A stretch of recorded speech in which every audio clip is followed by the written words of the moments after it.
we will continue the discussion by focusing a little bit more to the key takeaways of the Madrid summit and NATO's new strategic concept and the enlargement itself, which is a major and huge development for NATO. I would like to welcome our contributors and speakers. I will introduce first Ms. Minna Laajava, Director of the Unit for Security Policy and Crisis Management of the Finnish Foreign Ministry. Welcome here. Thank you for accepting our invitation. Mr. Ambassador Hartelius, Ambassador of Sweden to Hungary. He previously served as an ambassador also in Warsaw and Tallinn, and he was a permanent representative of Sweden to the European Union. So I think he can comment from many Central European angles as well, the current crisis as well. And I would like to also introduce Mr. Marcin Zaborowski. With Reka's tag. Which is fine with me.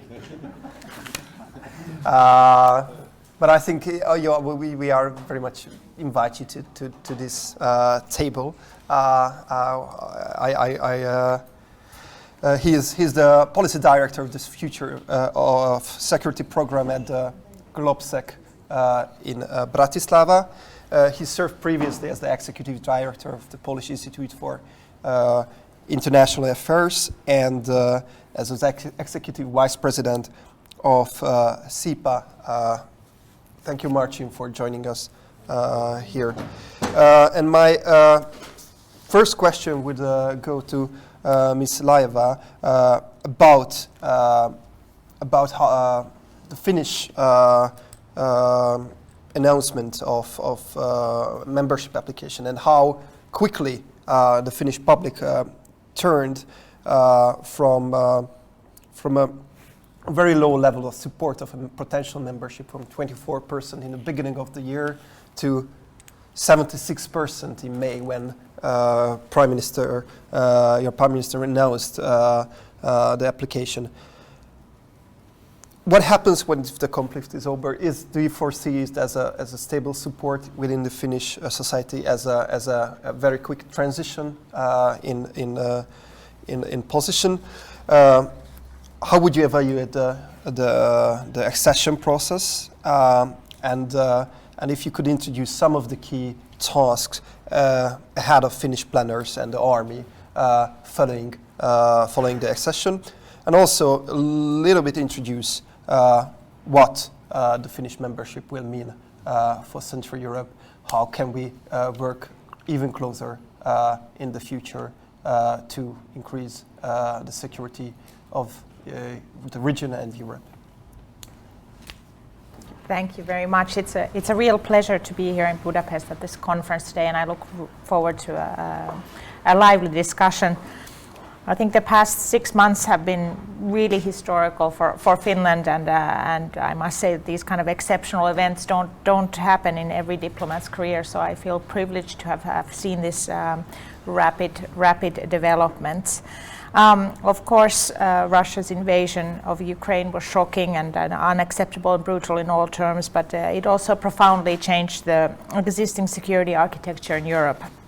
And the European security order that we established during the Cold War could not prevent a full-scale war in Europe. And I think the building blocks of trust were extremely badly shattered.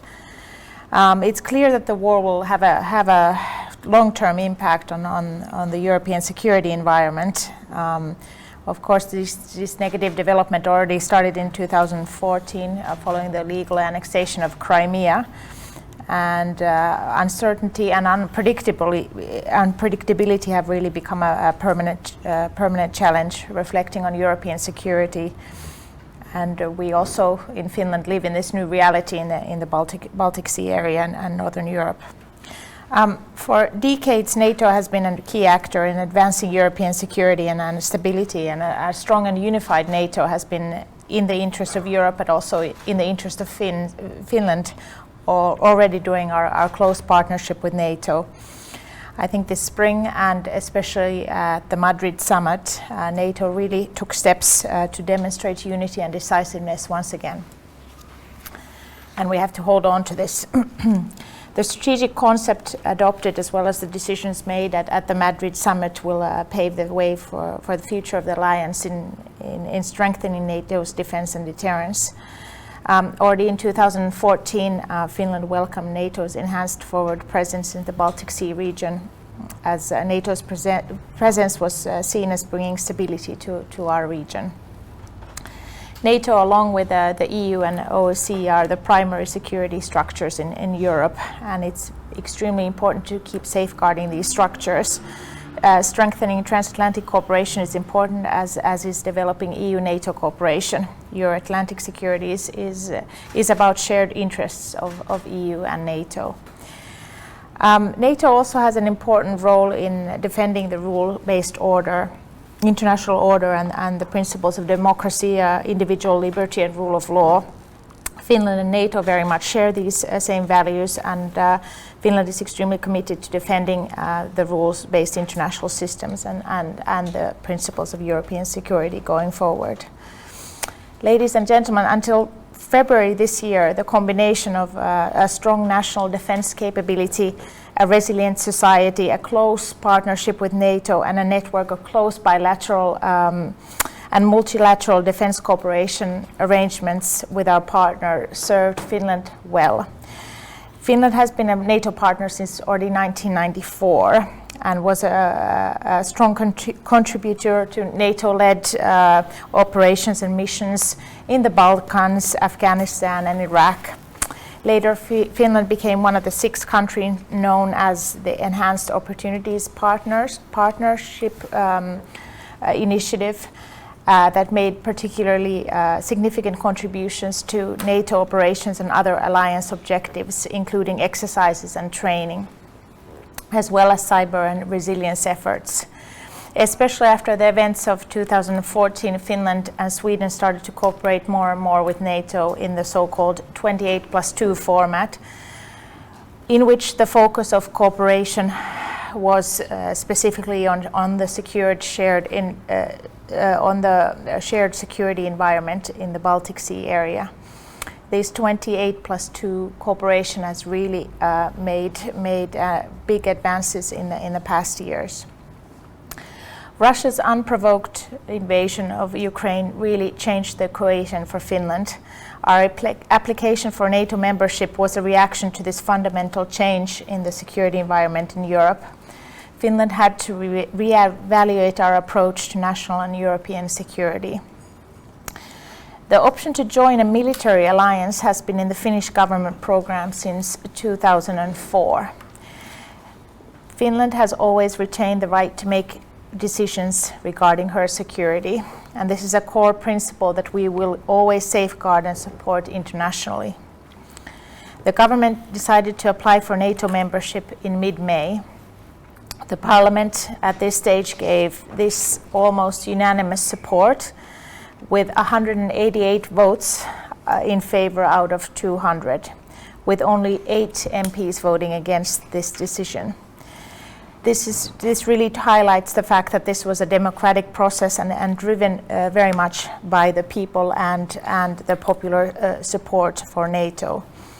The popular support for NATO was close to 80% at the time the decision was made to seek membership. This is astonishing, like Dániel said in the beginning, the raise in a couple of months. We are extremely pleased with the rapid ratification process of our accession protocol. It was only signed in the beginning of July, and now we have 24 NATO countries that have ratified this. We truly appreciate the strong support that Finland's accession enjoys with NATO members and look forward to further ratifications in the next months, including that of our close partner Hungary. This process has been about cooperation and very close coordination with our Swedish friends, and it's a real pleasure to be here with Sweden, and I think we have really taken these steps hand in hand and demonstrated unity in this regard. Finland takes step of NATO membership in order to strengthen not only her security, but also in order to strengthen the wider transatlantic security. We are ready to contribute to the security of the whole alliance. I'm confident that Finland will contribute in making NATO even stronger, both politically and militarily. With our strong defense and our resilient society, we will not contribute not only to our security, but the security of more broadly. Finland's strong defense capability, civil preparedness and resilience will also contribute to the strength of the alliance. Finland has a long tradition of comprehensive approach to security, bringing together various sectors of society, also the private sector, to collaborate in maintaining crisis preparedness and resilience. These are the kind of abilities that we have that we are happy to share as a future member of the alliance. Strong resilience strengthens, of course, our defense. Finland's technological strength and capability will add to NATO's work related to cyber defense and countering hybrid threats. We are pleased to host the European Centre of Excellence for Countering Hybrid Threats in Helsinki. The Finnish armed forces are one of the strongest in Europe and are fully interoperable with NATO due to our long cooperation. Our wartime strength of defense forces is 280,000 troops, and the trained reserve is around 900,000 men and women. Finland has many advanced capabilities and has made significant defense investments, including a fighter jet fleet of F-18s, gradually to be replaced by recently ordered F-64, F-35 jet fighters. The Finns' willingness to defend their country with our conscription system is among the highest in the whole world. Finland continues to invest in its defense. The share of new investments is well above 1/3 of our defense budget. Finland's defense spending is currently at 2% of the GDP, and the 2% level, in our opinion, should be seen as the ground level, not the top. There are a number of global challenges that Finland shares with NATO. The increased attention in NATO to security aspects of climate, global health, and emerging technology is welcome and offers many new avenues for future work of the alliance. We look forward to making contribution in this sector as well. We also share the alliance objective of 360 degrees approach to security. Global security developments, including in the South, increasingly affect our security. Finland has a long history of crisis management. As also a partner of NATO, we will continue in this avenue as well. What next? As you know, Finland is currently an invitee member of NATO. We're really preparing for a full membership. And we're basing this preparation, of course, on our close cooperation that we've already had as a close partner of NATO. Through our accession to NATO, Finland's policy in NATO will become a natural part of our foreign security and defense policy. Finland wants to be seen as a trustworthy partner and ally with strong national defense capability. Finland's comprehensive participation in the activities of the alliance is only our starting point. We would like to remain to be seen as a security provider, not only in our area, but in Europe more broadly. In the future, Finland intends to be an ally who continues to invest in a strong national defense capability and bring significant added value to NATO's collective defense. Our accession to NATO strengthens also the security and stability of the Baltic Sea region and Northern Europe in more particular. I think the support is still very solid among the population, and as regards your question about do I see that having a dip later on, not at this stage. There are no signs of such a thing. I think the Finnish population is eager now to get the ratification processes finalized and get our full membership on board. I think we the Finns really made significant steps during this spring, and I think that we have to kind of turn the page on that and are really to contribute to the alliance. Thanks a lot, and I'm happy to answer any questions. Very much looking forward to the future cooperation. Indeed, you already mentioned that that's why we discussed shortly the recent pause in the Visegrad defense cooperation. Something we have to more focus on is the Nordic defense cooperation, and based on that, I would like to invite Ambassador Hartelius to deliver his speech on partially also the same topics, that how the Swedish public support has changed, and do you think that it's something very strong and long-lasting support now?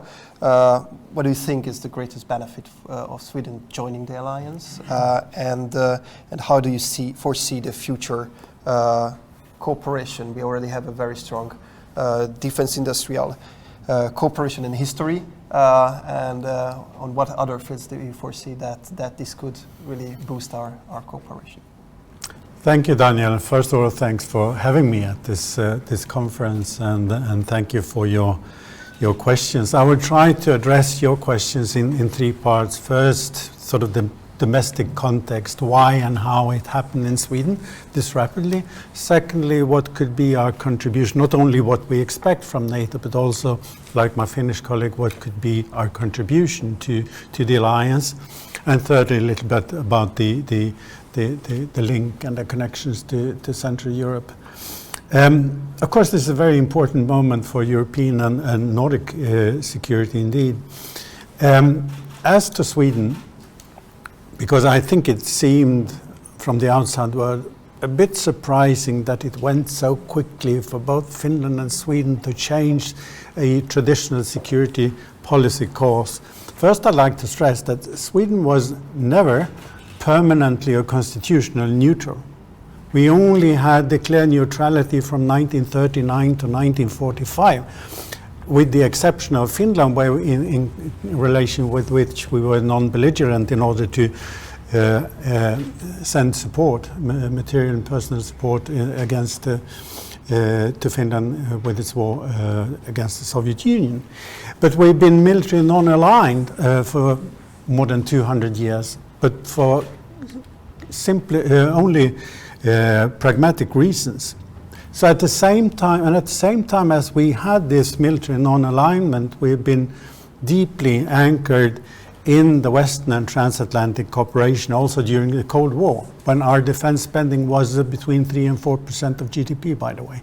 And we had at the point in 1950s the world's fourth largest air force with more than 400 platforms. Those were different times. We had a deep security cooperation also with the West and transatlantic community, although it was not that publicly announced. And we never had many Soviet or Russia apologetics in our society. Russia and the Soviet Union were historically a rival, and historically also an enemy. And we had a very concrete experience from the 1950s, from the Cold War, of not only incidents, but actually them shooting down Swedish aircraft and whatnot.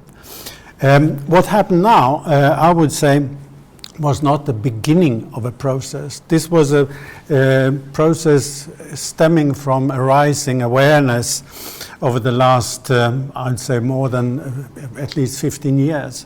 I was myself present as ambassador in Estonia when we had the first cyber attack, let alone denial of service attack in 2007, in April, May 2007. We saw Georgia and a kind of attack that happened there.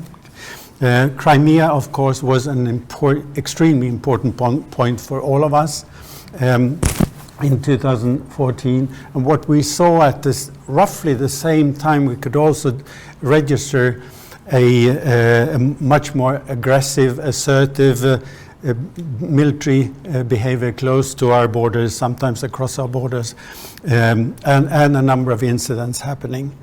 This in turn resulted in not only a new defense build and rapidly increasing military spending, both on equipment, but also reintroduction of the conscription as a service, but also, as my Finnish colleague mentioned, closer cooperation with NATO, the EOP, but also bilateral agreement for us, and for in particular with the UK and United States.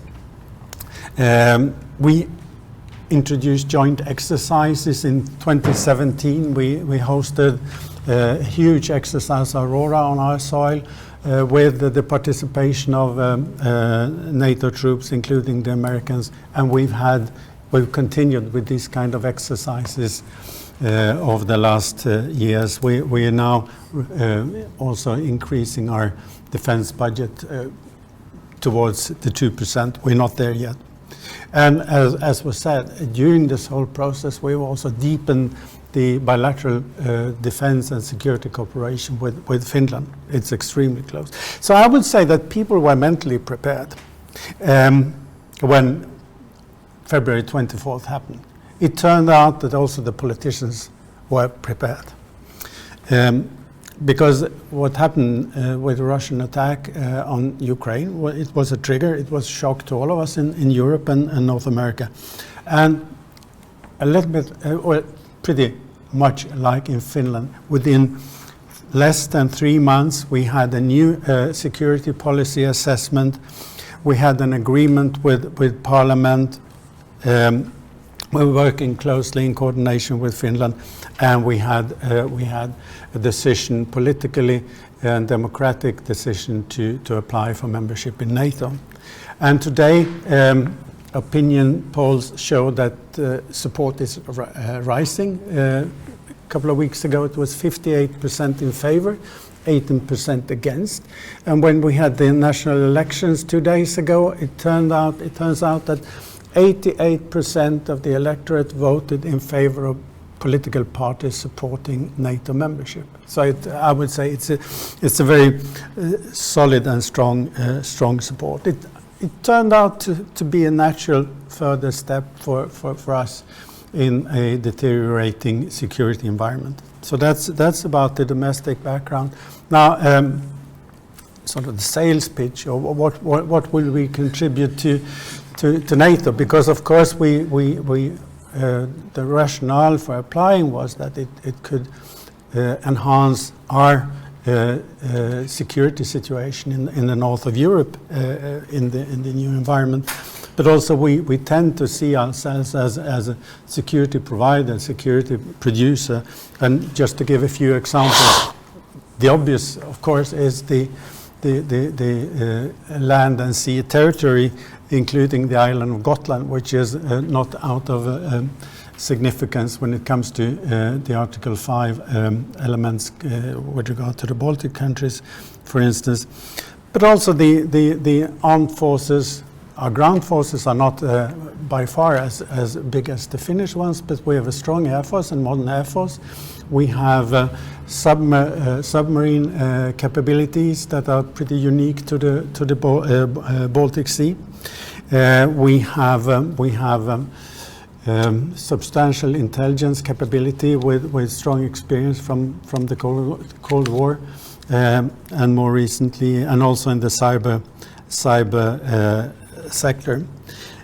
We have a robust out-of-area capability and experience ranging from Bosnia, Kosovo, Afghanistan, Mali, Congo, etc. And as like in the case of Finland, interoperability that's been there for a long time, and I would say that our two countries are very well integrated already in NATO. It's so that part will be easier. Central Europe, just a few words. As you mentioned, Dániel, we do have some cooperation in place. I would argue that when it comes to Sweden, we have a very good defense cooperation with most countries. We have some of it based on similar systems like the Air Force, the Gripens, but also other parts of equipment, and a very good defense and security dialogue with both, for instance, Poland and Hungary. We have a good defense industrial cooperation, and we were keen to follow the discussion going on here in Hungary. As was mentioned in the previous session, it's of great importance that Central European countries are participating, for instance, in the Baltic air policing operations. Right now we have the Hungarian Gripens there, which is a good contribution, and this of course interdependency and joint security provision is important. With Poland, we've been exercising a lot as another Baltic Sea rim state where we have a good both practical cooperation and dialogue. So NATO membership for Sweden and Finland will of course facilitate cooperation. Exactly how remains to be seen. We're still just in the stage of being an invitee, but I would argue that the challenges are in place. Thank you. Thank you very much, and thank you for your contribution. And I will now turn to Marcin Zaborowski and ask him to focus a little bit more on the other elements of the strategic concept, new strategic concept, than the enlargement, and ask questions related to the concept. That what do you think? How radically the approved concept is different from the planned version? So how much we have to redraft, or actually the strategic directions remains the change? And in relation to that, due to the war, does Central Europe has to change its defense planning and national security strategies? How can we deal with because we don't have really we have the experience, or we know how to react to the conventional threat, how to deal with the non-conventional and the nuclear threat of Russia, which is increasingly a question in the public discourse now when we are talking about possible escalations. And finally, the strategic concept using very harsh wording on China, which is also a major development. Does that does that mean that Central Europe as a region gave up for good a closer cooperation with China? Do they all agree that China is a major threat, and does that basically show us a future path for the Central European countries with their relation to China as well? Okay. Thank you, Dániel. Well, before I do that, maybe I just reflect a little bit on what we heard from our Finnish and Swedish colleague on what I might say would be a Central European take on these enlargements. Yeah? And these enlargements, I think, is quite clear, are seen as a very positive step forward in the region, especially for somebody who resides in Warsaw. That's a real contribution and an asset. And when you look into the map and you look into the Baltic Sea, it is becoming almost like an internal sea of NATO right now. So this is, strategically speaking, this is making a huge difference. And especially the Finnish membership with a very long border with Russia is providing a lot of assurances there to the Baltics and the Poles. One of the interesting things which is being thought out creatively out of that is a development of a northern eastern dimension of NATO. When we worked at SIPA with Reka, I remember when our friend Ed Lucas produced a paper. That was like 6 or 7 years ago. When he put up, numbers, and he estimated that if you look into the strategic assets and militaries in Sweden, Finland, Baltic states, and Poland, that would be quite a formidable force. Yeah, if they were being construed to act together, if some of the acquisition was being harmonized and some of the interoperability was being enhanced. Yeah. Of course, if Russia invades, Estonia doesn't stand a chance, yeah?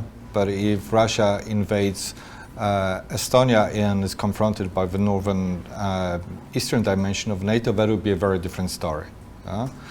And I think that with the time we will, if people think creatively in our capitals, we will see that developing. There is already a lot of military cooperation between Finland and Estonia, if I understand correctly, including even some joint acquisitions, right, of music, but I don't know details. I also see here opportunities for Nordic defense industry, both for SAP and for Patria. I understand that Patria has just signed a contract with Slovaks. And these armed vehicles are performing extremely well in Ukraine. So there is also an interesting economic dimension here to look into. Now, respond directly to your question on the new strategic concept and how different it is from the former strategic concept. We heard from Peter here at the beginning. The former strategic concept was adopted in 2010. And this strategic concept was adopted in 2022. So in 2010, it was before Crimea. It was before the current, obviously, invasion of Ukraine. It was a very different paradigm. It was a completely different world, and China didn't have such a challenging posture as it has acquired over this period of 12 years. So when you look into the concept from 2012, from 2010, all these three core tasks: collective deterrence, crisis, collective defense, crisis management, and collective security, cooperative security, they all kind of balance out.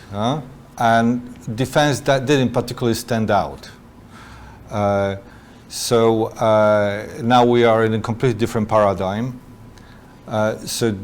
When you look into the text itself, about, I think, a third of that is focused exclusively on defense and deterrence. 15 points, precisely. Whereas cooperative security is 5 points. And so, but these numbers actually are telling us something. So as for harsher words for China, but particularly harsher words for Russia, because in 2010, Russia, as Peter said, the way relationship with Russia was being phrased is that NATO was hoping that this would be a truly strategic partnership. It's not an exact quote, but it is something like that. Russia is not a strategic partner, but we would like it to be. And 2022, Russia is a threat that we have to defend and deter against. That's an absolute clarity in the strategic concept about it. And China is not qualified as threat; it's qualified as a challenge. Which you can just imagine these 30 heads of state sitting around and pondering. Agreeing on how we can actually say that. Because a lot of people obviously think it is a threat. Especially the Americans, but a lot of people, especially in this part of Europe, for example, think it's kind of far away. It's not that. It doesn't threaten us at this point in time. So challenge to define China as a challenge is already quite a major change, I would say. So these would be, I think, the key points of the strategic concept as I see it. There's obviously stuff on climate change. You, Peter, like it. Your Secretary General likes it a lot. Here, people, yes, it's nice, but it's fun.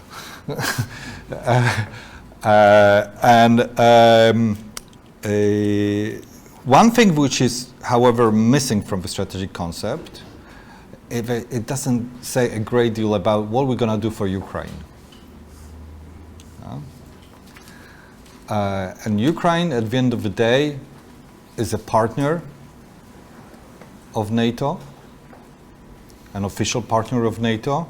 We declared open door policy towards Ukraine. Yes, this is reasserted in strategic concept, but you know, Ukraine is a country at war, the existence of which is threatened, and strategic concept doesn't really address it in any other way than because of what's going on there, we have to protect ourselves here.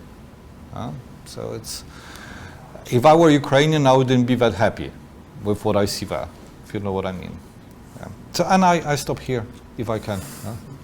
Thank you very much. I'm sure we will continue, especially with the last points. I would like to ask István Gyarmati, Professor István Gyarmati, to contribute with his remarks. István is the president of the International Center for Development and Democratic Transition. Previously served as the president of the ICDT since 2006 and worked prior to that at the MFA, among other positions as ambassador to OEC and also at MOD as deputy state secretary, right? Yeah, if I'm correct. István, the floor is yours. Thank you, Dániel. Thanks, and good morning still for 5 minutes, everybody. I start my contribution with a little anecdote. It happened 2 years ago in Brussels when Stoltenberg and Michel came together discussing whose organization has more potential. And they, of course, couldn't agree. So they decided to ask for divine advice and invited God for dinner. After dinner, they served cognac and cigars. God used to sin too, so he smoked the cigar, and after cigar, they asked the question. Stoltenberg asked, my God, tell me please, will NATO again become a very important, strong organization, feared by enemies and admired by friends? And God said, oh yes, Jan, don't worry, it will. Unfortunately, not in your lifetime. And then Michel asked God as well the same question. Will the European Union ever become a very strong organization, feared by enemies and admired by friends? God said, oh yes, Charles, it will. Unfortunately, not in my lifetime. This little anecdote says that God can be wrong. Because the NATO summit and the overall activities by NATO, and I would add the European Union, although this is not the subject of our discussion today, but fortunately now they go hand in hand.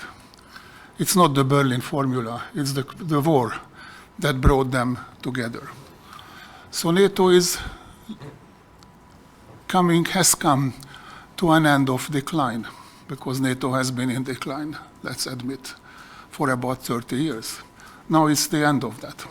On the contrary, NATO is becoming as important, and I'm not exaggerating, as important as it used to be during the Cold War. Why? Because we are in a Cold War again, very similar to the old one, with one big difference, that there is a hot war also in Europe, which has never been the case during the Cold War. So to some extent, the situation is worse. To a large extent, it's much better, because Russia is not the Soviet Union. Unfortunately, Putin is not Brezhnev. Brezhnev was much better. He was more stable, more predictable, and even Khrushchev or whatever you call him, Nikita Sergeyevich, did not resort to the use of nuclear weapons, although he had the chance several times. We cannot be absolutely sure that Putin won't either. So I don't think there is more argument for the necessity of maintaining and strengthening NATO. And I think of course every NATO summit is of historic importance, but this one really is, or was. This is a turning point. As we see it today, it remains to be seen. but it will become, I hope, a turning point in the history of NATO, because the Russian invasion against Ukraine has been a turning point in history of Europe and the world as well. The decisions, I don't want to talk about the decisions of the NATO summit. Everybody knows it, and those who would have forgotten about it did hear it about 2-3 times, I guess, this morning already. So I'm not doing this. I'm telling that I want to deliver the message that this turning point has happened in terms of decisions, but it is, in the best case, in the process on the ground, in reality. And we cannot be 100% sure that it will become reality, because there are dangers. There are dangers that threaten the implementation of the decisions. The decisions are good. The strategic concept is fulfilling the requirements of the current situation. All the other decisions, I think NATO has shown a wisdom. I wanted to quote, but Marcin unfortunately stole the show in this, that NATO was able to make a difference between China and Russia. NATO didn't say that China is winning and Russia is losing, so the challenge is bigger than the threat. We will overcome the threat in a year or two, but we won't overcome the challenge for the next decades. But that's fine. I mean, we have a challenge. That's fine. We can live with it. What are the dangers? And the dangers are not, in this context, not Russia, not China. I mean the dangers on this side of the, I wanted to say Iron Curtain, but not Iron Curtain, on this side of Europe. First danger is fatigue in Europe. If you read the press, Western press, including, I want to suggest, Hungarian press. It is Western press. I know, looking at Mr. Arangozo, who will not necessarily agree with me, but that's his job. And I hope you won. Anyway, so the Western press has not forgotten, but has starting to forget about the war in Ukraine. Until last week. Of course, last week the Ukrainians did a miracle. With some help, of course, American, British, etc. But they did a miracle. And I'm sure we will be teaching what the Ukrainians did from next year on, I hope, in military schools. I will definitely do that. Until that miracle, the fatigue was kicking in. And the fatigue would mean that the determination of especially Western Europe was fading away. America, some Trumpists starting, even Mr. Trump himself, started to talk about the necessity to spend money at home, not in Ukraine. He said it twice, he didn't dare it to say it once more, but it was kicking in America before the elections. So it became increasingly difficult, or it is becoming increasingly difficult, especially in the light of some Russian propaganda and many who support Russian propaganda.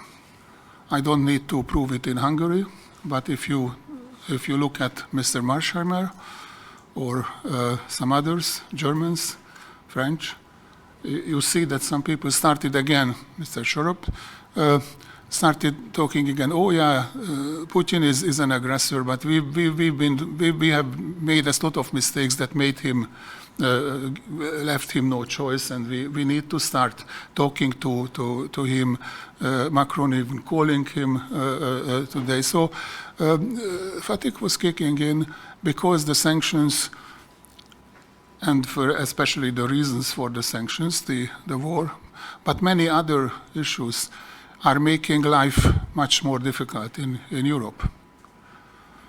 So there is a debate whether the sanctions work or not. I have no doubt they work in a special way, and they hurt Russia much more than Europe. And Russia is much more resilient Europe is much more resilient.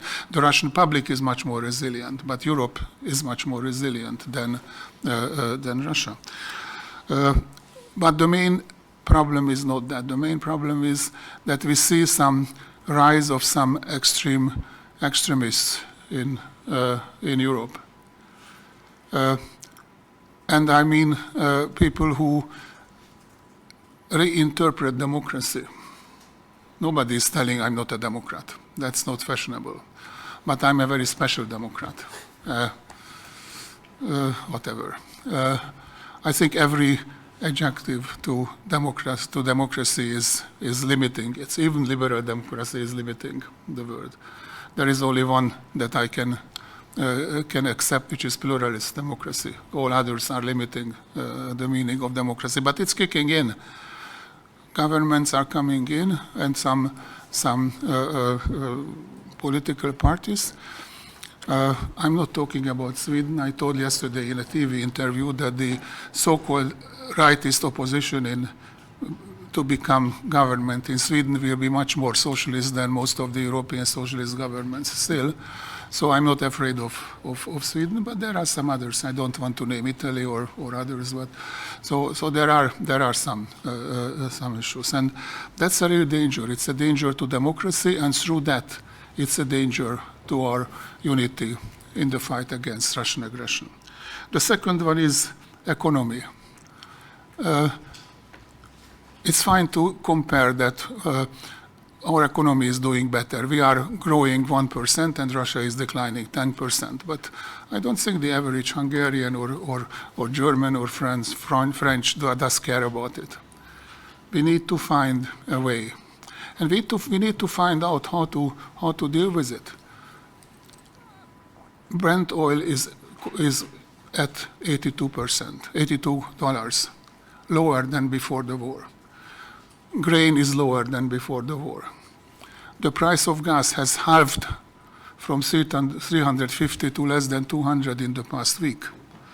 Why are prices still so high? I think we need to find a recipe to deal with it. So economy is the other one, the third one actually, that is a danger. And I come to Central Europe because I will be sanctioned by Dániel if I don't. Central Europe has gained importance, not necessarily deserved. It is deserved too, but not entirely. It's geography that makes Central Europe much more important than it used to be. We don't forget, hopefully, we must not forget, that Central Europe is not homogeneous. It is a few countries very different, from Poland to Slovenia, and they are very different. But they are not different in all respects. It's a variable geometry. Some countries are similar to each other and working together very closely, and the same countries are not working very closely together on other issues. So we cannot handle Central Europe as a homogeneous entity. But we need to pay more attention to Central Europe in its diversity. And that's, of course, much more difficult than dealing with a homogeneous entity. There is difference in performance between Central European countries. And this difference can be dangerous because it can cause some lead to some gaps between the countries, and that will make cooperation much more difficult. There are also issues in Central Europe that will be very difficult to handle. I mean, some countries are starting to handle Germany as an enemy. NATO members. I'm talking about my own country, at least some in my own country, but also not so much to surprise, but also in Poland, in the Czech Republic, in some other countries. And this is extremely dangerous. Germany is still, I would say, the best democracy in Europe. I would say still the strongest economy in Europe. Germany is a key player. Germany is not Adolf Hitler's Germany anymore. So I think we need to be very careful when we deal with Germany. But this is extremely dangerous, I think, if this trend continues. So Central Europe is not homogeneous. Central Europe will be different. That's not a problem. I mean, difference is not bad. It's fine. But we need to learn something that I think I finish with this example because this is a good example. Poland and Hungary have been friends, allies for a long time. Good times and bad times. Until the war in Ukraine, Poland and Hungary mostly agreed. And they tolerated that the other one had a different position on Russia. After the start of the war, that was not the case anymore. This big difference was not acceptable, not tolerated. But the last week, I think we started, both the Poles and the Hungarians, we started to learn something, that we must remain friends and allies, in spite of the fact that on issues, may be very important, probably at present the most important, the most urgent, the most burning issue, we disagree. But being friends and allies doesn't mean that we agree on something. Today I had a very strong disagreement with my wife. We have been married for almost 50 years. And we had a very strong disagreement. But it didn't come to our mind that we would divorce. And I think Poland and Hungary are married forever. And we will have to, never say never, or ever, or whatever. So, but this is a more important example, and I hope we will be able to keep it, that we must remain friends. And it's not only Poland and Hungary, but the entire NATO and EU family, that we might agree to disagree. This has been a slogan in the European Union, but we did not implement it, really. This has been also, I think, the key to the reform of decision-making in the European Union, just a slight step on from this. So I think we are at a crucial point. The signs are, we are in a very difficult situation. NATO is facing challenges never before.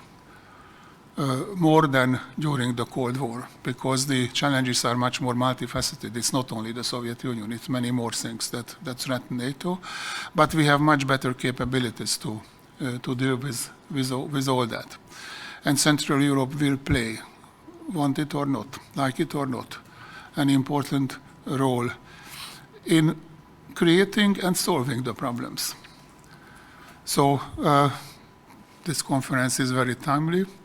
I hope that you will send the conclusions of this conference to the leaders of NATO and European Union, and I hope, I don't hope, but I hope that they will listen. There is no other way than to find solutions, not paper over issues, but to find solutions. And the NATO summit gave a good example. I think we, quotation mark, just have to follow the example given to us by the NATO summit. Thank you very much. Thank you. Thank you very much. And indeed, it's very interesting that you raised awareness and sort of raised an issue, kind of responding to Reka's finding a comment that from the previous panel that EU shows strategic responsibility, and meanwhile we see that there is a growing tension within the EU against Germany and France. So it's a very interesting question. How can we maintain a strategic responsibility without France and Germany on board? But hopefully we will discuss this in later stage of this panel. Now I turn to Mr. Tamás Csiki Varga. I know he will continue with Central Europe, I believe. So the floor is yours. Well, thank you very much, and it's a real pleasure and honor to be here. Not only because we have institutionally very good relations with Hungarian colleagues sitting around the table, but also because we have a very good working relation with Swedish colleagues. from various think tanks and Dag Hartelius himself. So it's always a pleasure to share ideas and views. What I would like to share here is a couple of comments that kind of reinforce also what we have heard in the first panel, but are related very much to NATO strategic concept. But I will try to be quick. 4 points. The first one is that for about 30 years, many European countries have been trying to answer a kind of simple question, or seemingly simple question, how to formulate the European security architecture involving Russia.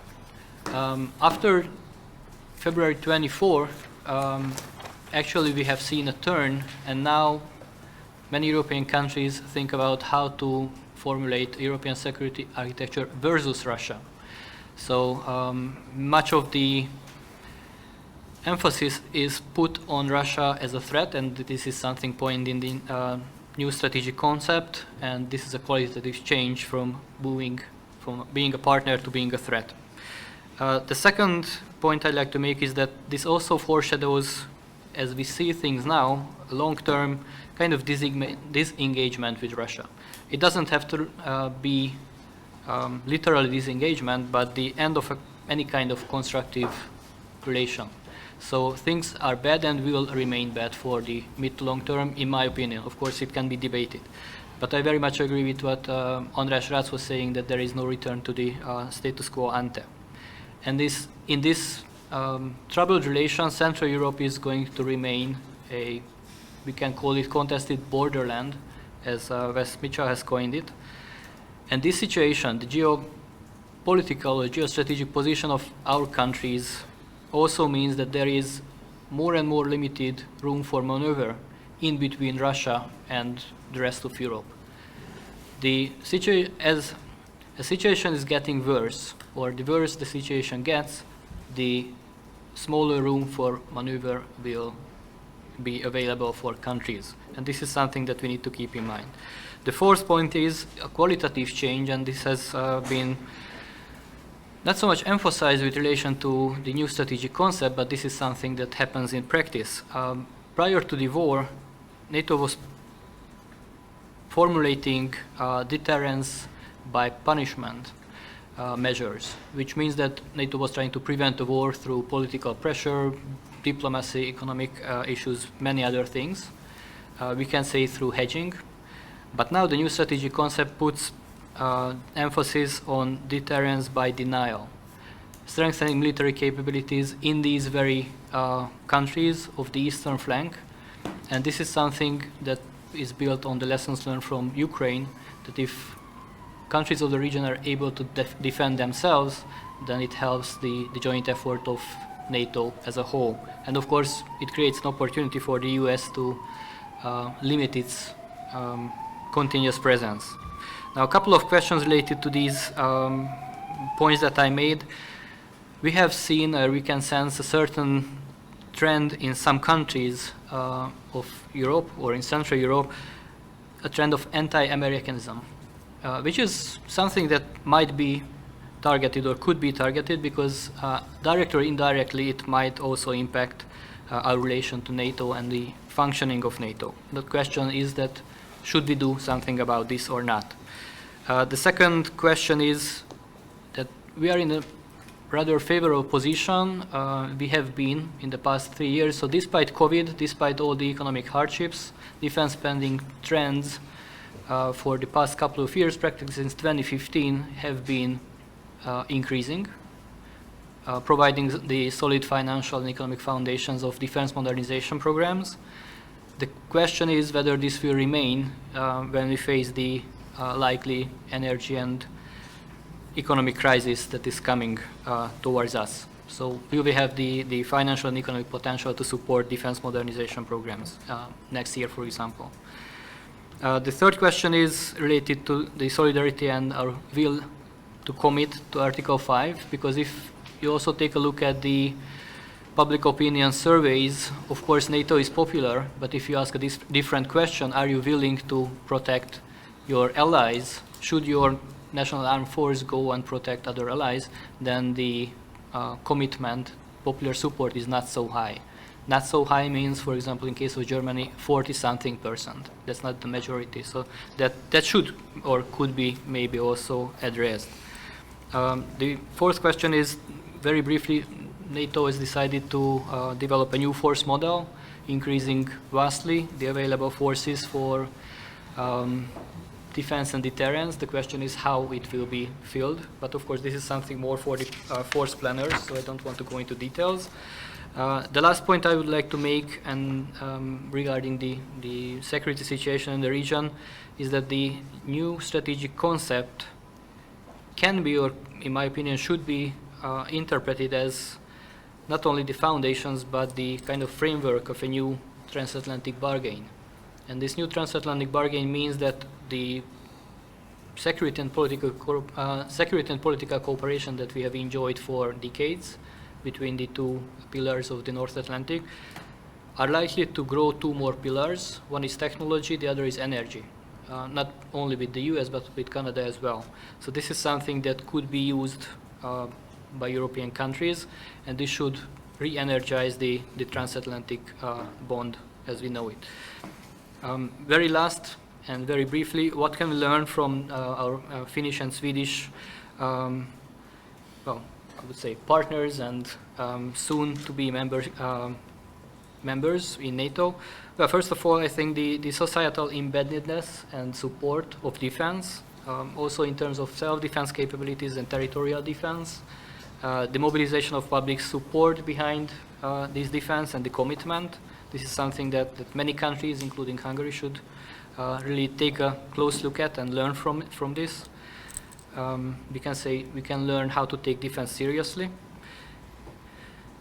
I think we will benefit a lot from your national expertise on Russia, decades of expertise that is now, will be also institutionally imported to NATO.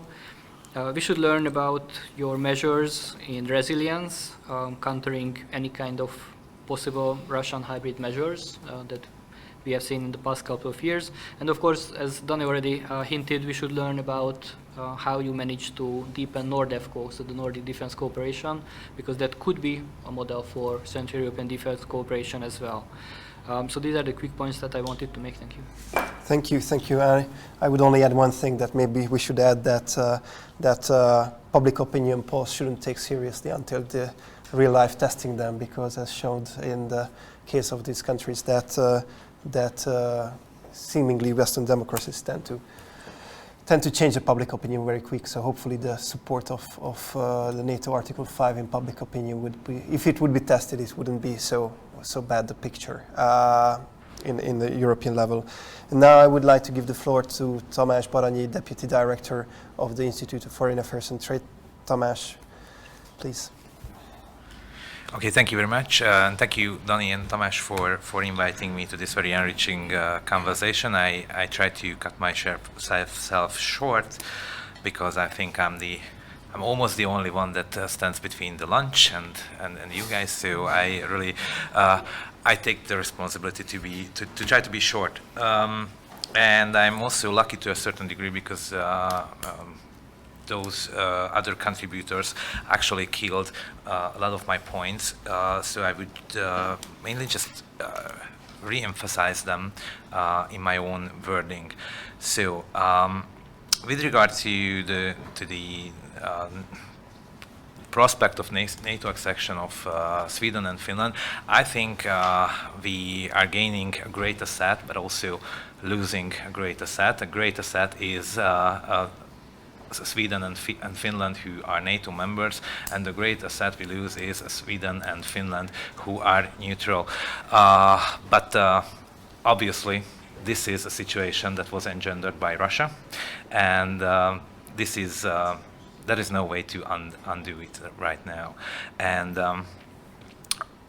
I think one of the points that you actually almost killed, Tamás, was the fact that this is, in my opinion, due to this new security situation in which there will be no space for neutral countries in an old Cold War sense, which could have contributed to something of a European security before this, but those times are seemingly over now. So I think that's a loss, but also something inevitable, and something that is the best ideal solution was given to you. So I think the benefits of Central Europe of these accessions have been, very detailedly given by you. Only one thing to add, I think, from a specific Hungarian angle, I think the Nordic defense industry's deeper involvement with Central Europe is a positive sign. Maybe it will also have like a more positive impact on Hungary's Gripen use as well. So that's pretty much a point for the accessions of Finland and Sweden. As for the NATO strategic concept, I think Ambassador Gyarmati was very right when he said this provocative sentence that NATO has been in decline for quite some years, and I think it couldn't be more true. Only that most of us, kept repeating during this decline also that this has been a historical summit. This is a historical strategic concept. No, I think those were not very good, and this one is long overdue. I think this strategic concept should have been made in 2015, let's say. And still, I don't want to be the devil's advocate now, because now we are all very happy about this strategic concept. But I think the development of this document was not especially good until the tensions in Ukraine started to grow. I sort of sensed that there was a tendency to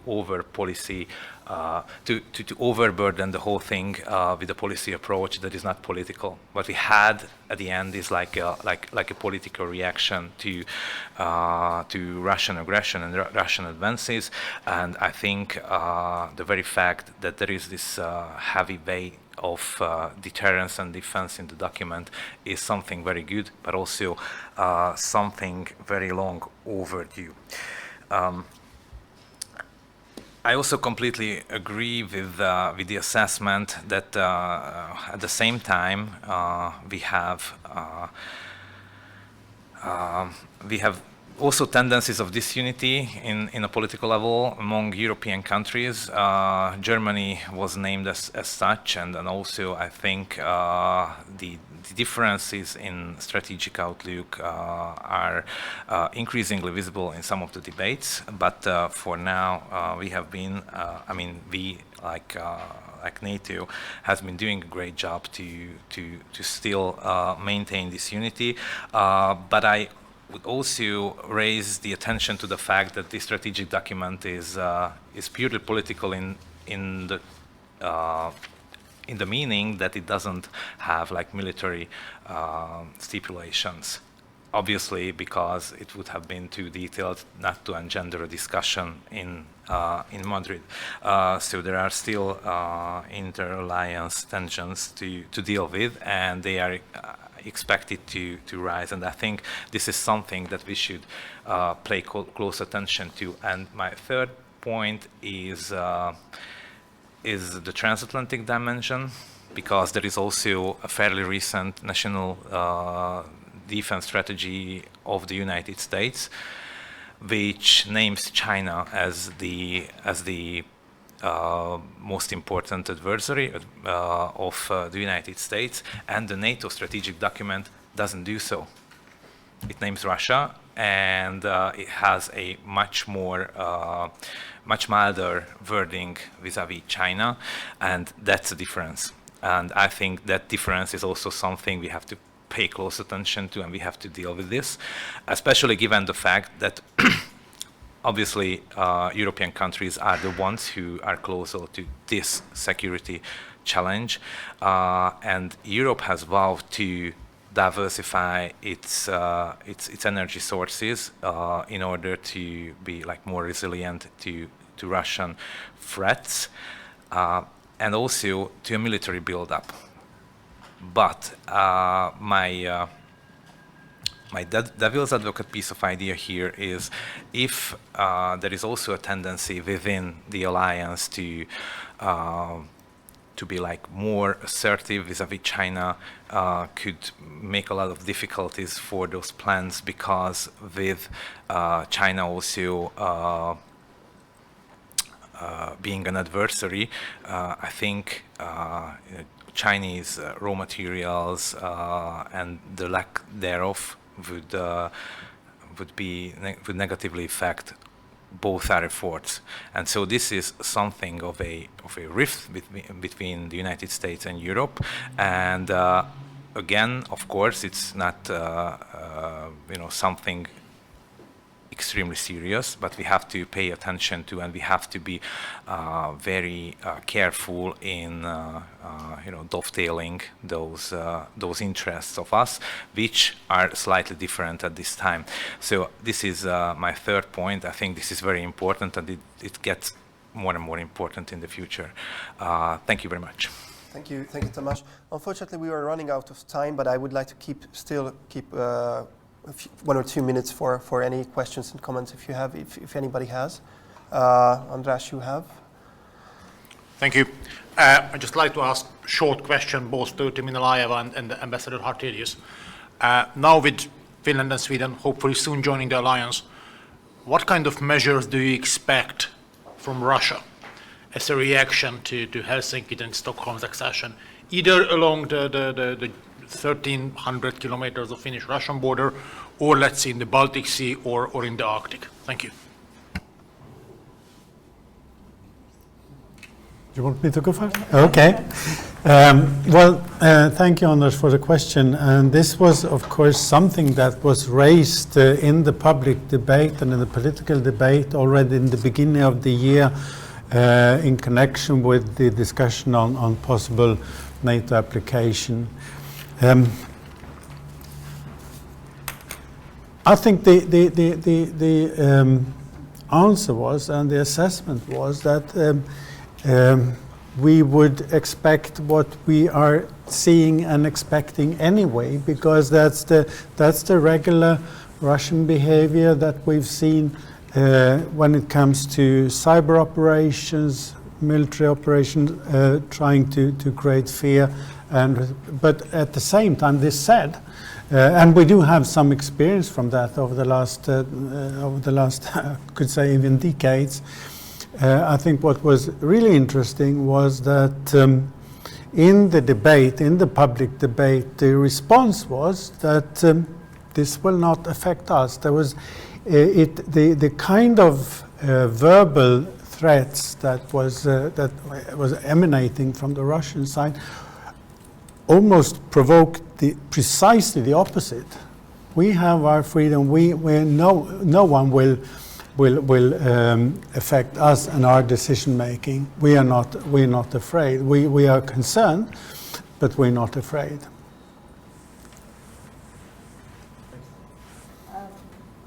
From the Finnish perspective, very similar situation. We were extremely clear about the narrative. I mean, this is a sovereign decision. This is a democratic process. This is 100% Finland's decision, and it hasn't been influenced from the outside. And we were also clear about the narrative. We had to assess our choices for security because the security situation in Europe has changed profoundly with the attack on Ukraine. But we did not do this because we felt threatened in our security area in the Baltic Sea area. We've heard these messages from Russia before regarding NATO. We heard them in December, but so far, since the public support has been so high, with over 70-80% in favor of NATO membership, there hasn't been really room to influence this. So we, from our clear narrative, I think we benefited quite a lot, and we'll keep this message very clear. Thank you. Marcin. Yes, just very, very briefly on a couple of points that were being raised here on the adoption of on the strategic concept, and then Peter here knows more about the process itself. But I think the decision to adopt this strategic concept was taken at the summit in Brussels, so more than a year ago. So when, so before actually we knew about the invasion. So it wasn't the shape of the concept as it was adopted was influenced by these events, but it would be a new strategic concept anyway. So it wasn't just about that. Like the strategic concept is adopted on average every once in a decade really. And I completely agree with you that it should be adopted after the annexation of Crimea. That would have been a very different thing. But one of the things that we also have to bear in mind that we went through Trump years. And opening a discussion on strategic concept with Trump being where he was would be a nightmare for NATO. And I don't know, maybe Peter can contradict me on that, but I think that was part of the reasoning here, if you can say so, or maybe I just say instead of you. And that's on strategic concept and on the German factor. This is very complex because I think that yes, especially the Polish government has been basically using, scapegoating, Germany, and whenever something goes wrong, they say, oh, it's because the Germans are blocking, or they're not sending, they're being too slow. They are essentially playing on anti-German sentiments. They are even stimulating anti-German sentiments because it helps them electorally. So I don't know about other countries, but about my own, I can just say so. On the other hand, there is absolutely no doubt that Germany has made tragic mistakes in its relationship towards Russia. Tragic mistakes. Blocking Ukraine's NATO membership. Carrying on with Nord Stream 2. Carrying on with defense cooperation. Siemens investments in Russia. And I don't recall the German government saying we made big mistakes. All this talks about like Balts and Poles being Europhobes was wrong. No, they were wrong. We were right. And I never heard it from Germany to say so. Thank you very much. Thank you for your contributions. We will continue soon with the third panel. And thank you very much for traveling to Budapest and joining us.